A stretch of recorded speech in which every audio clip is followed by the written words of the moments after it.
ครับพี่น้องทุกท่านนะครับเนาะวันนี้พบกันในวันที่22มิถุนายน2568นะครับเนาะพี่น้องเนาะ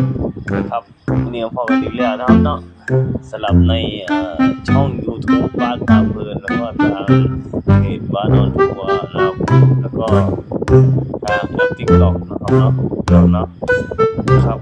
วันนี้เราก็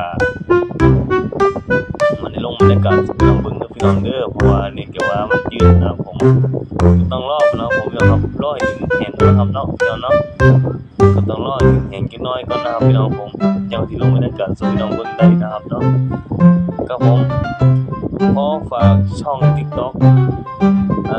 2-3ด้วยพี่น้องเด้อช่อง TikTok 2-3นะครับผมเนาะตอนนี้นะผมที่ผมเล่น TikTok ทั้ง3ช่องนะครับผมช่องที่1เป็นช่องเชื่อมต่อกับเพื่อนเนาะช่องที่2ก็ Facebook ช่องที่3ก็ Facebook เก่านะครับผมครับทีนี้ก็ขอฝากพี่น้องกันเลยนะครับเนาะฝากพี่น้องกดไลค์กดแชร์ทางช่อง TikTok ทั้ง2ช่องทั้ง3ช่องแล้วเนาะอีกช่องนึงคือช่อง TikTok ของอลิสมันฝ่ายเป็ดนะครับเนาะแล้วผมเป็นช่องสีแดงนะครับเนาะนะพี่น้องผมยังไงขอฝากกันนำในแล้วกันนะครับครับพี่น้องทุกคนนะครับเนาะครับผมเอาแต่ว่าช่องนึงสิเป็นเพลงนะครับเด้อพี่น้องเด้อนะครับผม